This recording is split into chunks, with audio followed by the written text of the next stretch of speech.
क्या आपकी भी प्रेगनेंसी नहीं रुक रही है? जब आप फॉलिक्यूलर करा रहे हैं यानी कि अंडा बन रहा है या नहीं, वो जब आप रिपोर्ट करा रहे हैं, जो ऑलमोस्ट हर एक गायनिक ट्रीटमेंट में करेंगे, तो आपको ऐसा बोला जाता है कि आपके एग ग्रोथ बहुत ही स्लो है या बहुत ही कम है, तो उसको आप वहाँ पे दवाइयों का डोज बढ़ाएंगे, इंजेक्शंस देंगे, या ऐसा बोला जाएगा कि आपका अंडा तो बन रहा है लेकिन रप्चर नहीं हो रहा है, इसके लिए आपको अलग से 13-14 दिन पे इंजेक्शन दिया जा रहा है, फिर इम्प्लांटेशन के लिए वापस से हॉर्मोन्स दिए जा रहे हैं। और कभी कभी ऐसा होता है कि ये सब ले रहे फिर भी अंडे का ग्रोथ नहीं हो रहा है, तो इसमें क्या किया जाए?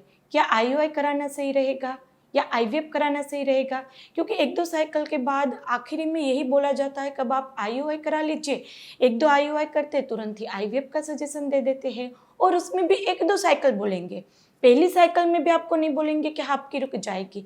तो ऐसे में फ्रस्ट्रेशन बहुत ज़्यादा बढ़ जाता है और आईयूआई आईवीएफ की कॉस्ट भी इतनी है। तो क्या करें जिससे आपका एग ग्रोथ अच्छे से हो, आपका अंडा अपने आप रप्चर हो जाए और इम्प्लांटेशन भी अच्छे से हो कि इसी महीने आप कंसीव कर ले? तो यहाँ पे हम 3 टिप्स आप बताने वाले हैं। यदि आप वो फॉलो करेंगे तो प्रॉपर एग ग्रोथ होगा, अपने आप रप्चर होगा और आपका जल्दी से जल्दी कंसीव हो जाएगा। तो इस वीडियो को आखिरी तक देखना ना भूलें। वीडियो अच्छे लगे तो आप वहाँ पे लाइक और शेयर कर सकते हैं ताकि लोगों को भी हेल्प मिले। और आपकी प्रेगनेंसी रुकने में कोई भी दिक्कत आ रही है तो होम्योपैथिक मेडिसिन कितनी इफेक्टिव है, फीडबैक्स में जाके आप चेक कर सकते हैं कितने फास्ट रिजल्ट देती है होम्योपैथी। कितनी भी दिक्कत हो फिर भी 1 to 3 मंथ में लोग कंसीव कर जाते हैं, आगे आईयूआई आईवीएफ फेल हो चुका हो फिर भी इतने अच्छे अच्छे रिजल्ट है। तो एक बार फीडबैक्स में जाके आप चेक करिए, पर्टिकुलर वीडियोस भी रहेंगे वो भी आप चेक कर सकते हैं ताकि आपको पता चले कि आपको हॉर्मोन्स की, सर्जरी की, आईयूआई आईवीएफ की ज़रूरत नहीं है, नेचुरल तरीके से जल्दी आप कंसीव कर सकते हैं। तो सबसे पहले रीज़न की बात करेंगे कि एग ग्रोथ होता क्यों नहीं है। तो सबसे पहले उसमें आएगा हॉर्मोन्स। यदि आपके हार्मोन बैलेंस नहीं है तो आपको एग ग्रोथ होने में और रप्चर होने में दिक्कत आएगी। अब कौन कौन से हार्मोन्स अच्छे रहना ज़रूरी है? आपका एएमएच नॉर्मल वैल्यू है 3 से 4 के बीच में, एफएसएच, एलएच, एस्ट्रोजन, प्रोजेस्टेरोन, ये आपका हार्मोन ऐसा है जो आपकी पूरी की पूरी मेंस्ट्रुअल साइकिल को, एक जो फॉलिकल्स ग्रो होता है, फिर एक लेवल पे एफएसएच काम करना बंद करके एलएच बढ़ेगा जो रप्चर करेगा।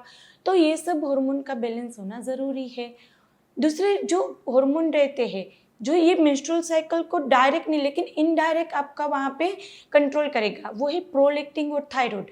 काफ़ी बार पेशेंट ये गलती करते हैं कि थायराइड की दवाई चालू होती है, फिर थायराइड का रिपोर्ट कराते हैं, नॉर्मल आते, थायराइड की दवाई बंद कर देते हैं, फिर 1-2 साल तक वो रिपोर्ट ही नहीं कराते हैं, बीच में उनका थायराइड बढ़ा हुआ रहेगा तो कहाँ से अंडा बनेगा?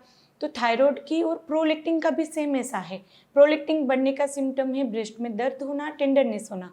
तो थायराइड प्रोलैक्टिन यदि बढ़ा हुआ है तो सेम होगा, ना आपका अंडा बनेगा, ना आपका रप्चर होगा और इम्प्लांटेशन में भी दिक्कत करेगा।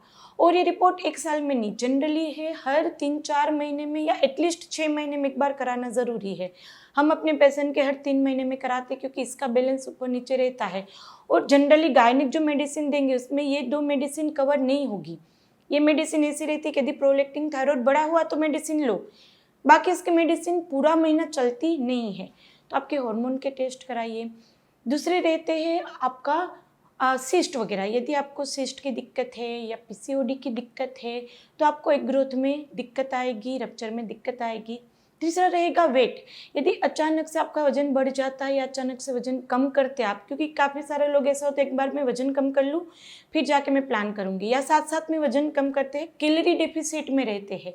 यदि आप कैलोरी डेफिसिट में रहेंगे तो ही वजन कम होगा, तो वो कभी आपके हार्मोन को बिगाड़ के एग ग्रोथ की प्रोसेस को कम कर देगा, स्लो कर देगा, या अंडा बनेगा ही नहीं। तो यदि आप वजन बहुत तेज़ी से कम कर रहे हैं अभी, या अचानक से आपका वजन बढ़ रहा है तो एग ग्रोथ में दिक्कत आ सकती है। लाइफस्टाइल, यदि आपकी बहुत ही सेडेंट्री लाइफस्टाइल है या बहुत ही ज़्यादा स्ट्रेस लेते हैं, चाहे वो प्रेगनेंसी का हो, घर का हो या काम का हो, यदि आप बहुत ज़्यादा स्ट्रेस में रहते हैं, आपकी सेडेंट्री लाइफस्टाइल है जिसमें आप बिल्कुल भी बाहर धूप में नहीं जाते हैं, वॉकिंग नहीं करते, एक्सरसाइज नहीं करते हैं, तो आपके हार्मोन पे डायरेक्ट इम्पेक्ट आएगा। तो आपको डेली 20 से 30 मिनट की एक्सरसाइज करना ज़रूरी है, थोड़ा वॉकिंग करना ज़रूरी है ताकि आपका वेट भी मेंटेन रहे, हार्मोन भी अच्छा हो, स्ट्रेस भी कम हो। तो ब्रीथिंग एक्सरसाइज, योगासन और एक्सरसाइज करेंगे, बहुत अच्छे से फ़ायदा मिलेगा। दूसरा रहता है डाइट। यदि आप डाइट में जंक, देखो हम जब भी डाइट की बात करते हैं 10 में से 8 हम ये बोलेंगे कि बाहर का खाना मैंने बंद किया, कम कर दिया है, लेकिन घर का भी जो खाना होता है वही चीज़ आप घर पे बनाएंगे तो भी उतनी इफेक्ट आएगी। तो नॉर्मल दाल चावल सब्जी रोटी अंडा नॉनवेज आप खा सकते हैं, लेकिन उसमें तेल मसाले ज़्यादा ना लीजिए। हाँ, नॉर्मल खाइए, ऐसा नहीं बिल्कुल फिक्का खाना या मिर्च वाला नहीं खा सकते, लेकिन ज़्यादा ऑयल, ज़्यादा शुगर वाला, ज़्यादा मैदे वाला या फिर पैकेट्स फूड, जब भी शॉपिंग के लिए ग्रोसरी में जाते हैं ज़्यादातर उसमें पैकेट्स रहेंगे, तो पैकेट्स फूड बिल्कुल नहीं खाने हैं। तो यदि आप वहाँ पे ये सब डाइट में चेंजेस करेंगे तो हार्मोन अच्छे होंगे और अच्छे से आपका एग ग्रोथ अच्छा होगा। कभी कभार वंस इन ए वाइल, महीने में 1-2 बार आप बाहर जाके कुछ खा के आते हैं तो वो मूड अच्छा करेगा, तो वंस इन ए वाइल खा सकते हैं, डेली नहीं खा सकते। तो इतने रीज़न है जो आपकी एग ग्रोथ को वहाँ पे अफेक्ट करेंगे। अब उसको हम कैसे कुछ सॉल्यूशन तो हमने साथ में बताया कि जो जो दिक्कत है उसको पहले ढूंढिए, रिपोर्ट्स कराए। रिपोर्ट्स काफ़ी सारे पेशेंट नहीं कराते, तो बेसिक रिपोर्ट कौन से वो भी बताते, आपका एक अल्ट्रासाउंड, वाइफ का हार्मोन प्रोफाइल, हस्बैंड का सीमेन एनालिसिस, इतने रिपोर्ट से शुरुआत करिए। उसमें जो दिक्कत आती है उसकी आप ट्रीटमेंट करिए, और रिपोर्ट एटलीस्ट 6 महीने में आप एक बार कराइए। 2 साल 3 साल 1.5 साल पुराना रिपोर्ट लेके प्लान मत करो, टाइम और पैसा ही वेस्ट होगा। तो रिपोर्ट करिए, उसमें जो दिक्कत आती है उसकी मेडिसिन लेंगे तुरंत ही ठीक होगा। और प्लीज़ हार्मोन लेने की ज़रूरत नहीं, होम्योपैथिक मेडिसिन लीजिए। हमारे यहाँ जो अपॉइंटमेंट रहती है होम्योपैथिक मेडिसिन देंगे आपको, जो पीरियड के दूसरे तीसरे दिन अपॉइंटमेंट रहती है, एक ही बार पूरे महीने में अपॉइंटमेंट लेनी रहती है, उसमें सब मेडिसिन एक साथ ही दी जाएगी, जिससे आपका एग ग्रोथ अच्छे से होगा, अपना रप्चर होगा और इम्प्लांटेशन होगा। बीच में कोई दवाई बदलनी नहीं रहती है, इसी से सब होता है। काफ़ी सारे पेशेंट आते हैं सब ट्रीटमेंट, क्योंकि वीडियोस देखते आते हैं अंडा नहीं बन रहा है, पहले ही महीने हम दवाई देंगे, फॉलिकुलर कराएंगे, अपने आप अंडा बनेगा, रप्चर होगा, इम्प्लांटेशन होगा। तो काफ़ी बार पेशेंट को ऐसा होता है कि कोई ऑप्शन ही नहीं है। लेकिन यदि आप हमारे पेशेंट के रिव्यू देखेंगे तो आपको पता चलेगा कि कितनी अच्छे से आगे भी, चाहे कितनी बड़ी दिक्कतें हो गई हो तो भी अभी ऐसा नहीं कि आगे दिक्कतें भी इतना टाइम लगेगा ठीक होने में, है ना। यदि हम जितना बताए उतना फॉलो करते हैं तो आराम से आपकी कोई भी दिक्कत हो ठीक हो जाती है। आपको यदि ट्यूब बंद के लिए आईवीएफ बोला है या सर्जरी बोला है तो ट्यूब 1 से 4 महीने में हमारा खुल जाती है। सिस्ट के लिए सर्जरी बोली हो तो सिस्ट विदिन 1 to 3 मंथ ठीक हो जाती है, चाहे कितनी भी बड़ी हो। यदि आपको अभी पीसीओडी है, एएमएच बहुत ही लो है, अभी आईवीएफ बोल दिया है, देखिए फीडबैक कितनी इजीली, कितनी अच्छे से आप आराम से कंसीव कर सकते हैं। 0.01 में भी अभी 8-10 दिन पहले हमारे पेशेंट ने 0.01 में 1 महीने में कंसीव किया है। हम तो फिर भी इतनी रिपोर्ट में 3-4 महीना बोलते हैं। तो आप वहाँ पर कितना भी खराब रिपोर्ट आपका हो, टाइम देंगे तो कितना भी दिक्कत हो, 4-5 महीने में कोई भी दिक्कत ठीक हो ही सकती है। और यदि वहाँ पे अच्छे से फॉलो करते तो 1 महीने 2 महीने में भी आराम से आप नेचुरल कंसीव कर सकते हैं। तो होम्योपैथिक मेडिसिन लीजिए, हार्मोन, सर्जरी, आईयूआई, आईवीएफ के लिए अभी ना सोचें। तो यदि आप हमसे कनेक्ट होना चाहते हैं, हमसे कंसल्ट करना चाहते हैं तो यहाँ पे नंबर दिया गया है, डिस्क्रिप्शन में भी रखा होता है। आप वहाँ पे मैसेज करेंगे, हमें आपकी अपॉइंटमेंट चाहिए, मेरी टीम आपको गाइड कर देगी। हॉस्पिटल विजिट करना चाहते हैं हम आनंद में, गुजरात में, आप हॉस्पिटल विजिट भी कर सकते हैं।